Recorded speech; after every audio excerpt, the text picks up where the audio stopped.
Last of my dump run, which I actually did this morning, but I have to take the old vanity and the bottom of the tub. Look at this. They stamp it when they make it. So this was on June 24th, 1994. Cast iron tub. They even give a time. It was at 3 o'clock. Well, I don't know why they would do that, but yeah, 3 o'clock on June of 94. I didn't even know they had cast iron tubs back in 94. Like, why? I am at the dump again today, day before I finish, and look at this. Beautiful. If you go back about a week, I was here at the dump and I was waiting. I think I waited that day for 45 minutes. The lines were just ridiculous. Today, it's normal. Today it's kind of normal. So I won't be wasting all my time sitting here at the dump, but it is a Thursday. Maybe that matters. I think when I'd gone before it was a Monday or Tuesday. Welcome back to a day in the life of a tiler. This project is into day 10 now. Day 9 was yesterday, which actually was 9 and 10. This is technically day 11 on this build. I said it would take 12 days, and I'm right on point. Day 12 is tomorrow. 12 days equates to basically 2 weeks. 2 weeks because I don't normally work weekends. Last weekend I worked, so I went straight through, but you know, it goes to show what one person can do in 12 days. I said yesterday on my little vlog that I did, I have heard about companies coming in and taking 6 weeks to do a bathroom renovation. So I don't really understand. But anyway, this is, as I said, technically day 11, and it should be my last day. I think. I don't know yet. I have a lot of grouting to do, as you maybe saw yesterday. I don't know if you watched or not, but all the tile was set except for the little trim pieces on both sides of the shower, what they call OG. I call them chair rail. Those pieces will be set first thing, and it's going to take me probably about 4 hours to do all the grouting. 4 hours later, those trim pieces will be set enough to where I can go ahead and grout those also. So all the grouting will be done. At that point, I can do the baseboard and the quarter round that I picked up yesterday. That'll take about an hour, hour and a half or so to knock that out, do all the caulking on that and everything. And then I've got to dry fit the vanity. The bathroom needs to be painted, and it's never really a good idea to do the painting around those things. It's better to do the painting first and then set those things later. And I don't know that the painting will be done anytime soon, but I'm still going to be on point with having the vanity set up and ready to go, so that all that has to happen at that point is have it set in there and in place and balanced out. And that's about it. That's a complete bathroom renovation from day 1 to day 11.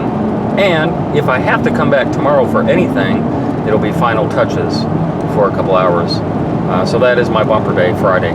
So the cleaning of the grout lines is always kind of, I'm kind of a sloppy tiler. You know, if I were more on point, I would sponge off all my tile when I slop thin set on it. And when the when the thin set is still wet, I would clean those lines out and all that stuff, so that at the end I don't have to go through so much work. But yeah, I'm kind of sloppy in regard to that. Anyway, so that has to happen, and the cleaning process and vacuuming up all the little remnants and stuff like that. So that's all I have to say. I hope you enjoyed. If this is truly the last day, then I'm going to say I hope you enjoyed. It appears that I have gotten an average of 1,200 hits on all the series of videos that I've put out there. So for those 1,200 people that have been watching my series, thank you, I appreciate it. Hope you extrapolated some type of information to help you out a little bit if you should go through the process and you've seen some of the tricks that I've shown. And going into the future, this series of vlogs will be up forever. And so anybody that sees them, this is what, May 2018. So anybody that sees this series of vlogs 6 months from now, a year from now, 5 years from now, thank you for watching. But mostly thank you for the 1,200 people who have been following me. I appreciate it. Oh, another thing I appreciate. I got another payment yesterday on my PayPal from another contractor. I forgot what state he's in. But he sent me $25. Thank you for the $25. That was very, very generous of you. I normally don't get that type of contribution. Usually on my Patreon, it's usually $1 a month, $5 a month, or whatever. So when somebody sends me directly $25, you know, that's big time for me anyway. But like I said, it does all add up eventually, and it helps me. You know what it does? It motivates me to put out more content, because after this series of vlogs that I've done, which has really worn me out, and staying up late to upload these vlogs and everything. Normally I'm doing about a video a week, and I tend to taper off of that video a week thing if I don't see that it's being appreciated. And what I mean by appreciated is that there's contributions being made. And so far I have not really had that issue per se, but I'm just saying, go to my Patreon. My Patreon is up there. There's a direct link up on the right hand side of my channel. If you go directly to my channel, you'll see the Patreon link. And if you want to go ahead and donate to my PayPal, there's a link up there also to do that. And I would appreciate any amount that you send for the information that I provide. This really has nothing to do with the shower build, but I thought I would show you something. This is Red Guard. This is actually a little piece that I scraped off of, what did I scrape that off of? I don't know. It was like 3 or 4 days ago and I scraped it off. This is 2 coats of Red Guard. And look, look how stretchy this is. You know, people are asking, is that really waterproof? Does that really? Yes. And it stretches, and it stretches, and it's very rubbery. No water is getting through this. I mean, you can go out and buy Curtis Schluter and all the fancy dancy foam boards for your shower and all that stuff, but I don't know how you argue with something like this. I mean, it's really hard to rip too. Like, as much pressure as I can put on here, it just stretches and stretches. There, it finally ripped. Just thought I'd show you that. If you know, if you're curious about Red Guard and what it can do. That's a lot of pressure I put on there. There'll never be any of that kind of pressure on your wall or your floor. Alright, the vanity is up inside the bathroom now, which is nice. Those are 2 different, that vanity top, marble vanity top is not glued on there. I had to put it on there. It's going to get undermount sinks, which I cannot do. It takes epoxy, and it takes a couple of clamps where the bottom part of the clamp comes off. Most clamps that you have, woodworking clamps, the bottom part, there's a stop at the end of the rod. So this requires one that you can actually take off. If you've never done an undermount sink, you put the epoxy on top of the sink edge, hold it up there, and then, well, you need 2 people. Then you got a couple of pieces of 2x4 going across that's wider than the sink. Then you put the rod down inside there with the clamp. Got another 2x4 laying across the top of here. The top of the clamp sits on that 2x4, and the bottom of that clamp now can go up on the rod because it has to go through the hole of the sink. So it's a very difficult, time-consuming process that I cannot do. I will be putting the faucets in. There's 2 faucets I will put in.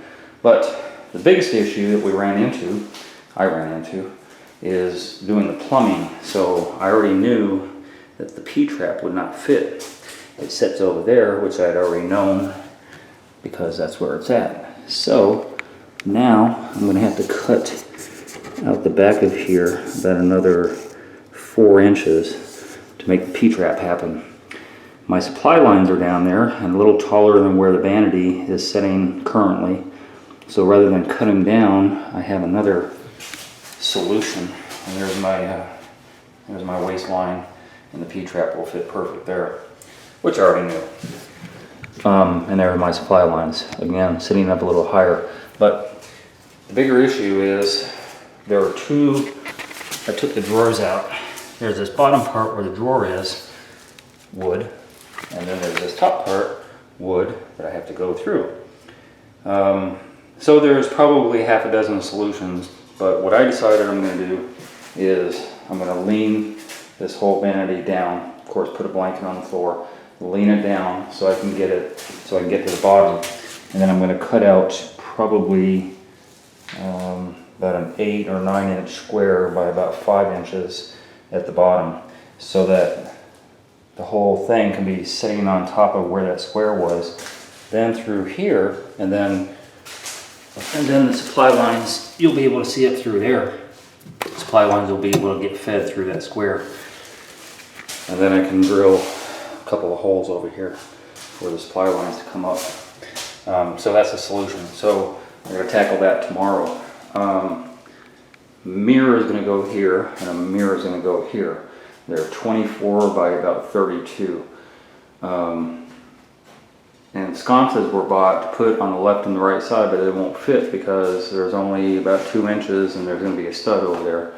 So the sconces will end up being on top of the mirror, a little bit higher than where the current light is at, to the right and then to the left, center of both where the mirrors are. And then of course there's going to be another fan up there, a different fan, and I didn't get to the lights yet, so 2 lights up there. Anyway, the bathroom is grouted. All the fixtures are in the shower except for the slider. I gotta do that tomorrow too. But I'm not going to show you the reveal quite yet because it's not done. But tomorrow I will return and show you what the whole thing looks like, including the shower. Actually, the shower looks really nice. I like it a lot, especially with the trim kits on and everything. But you got to come back tomorrow to watch.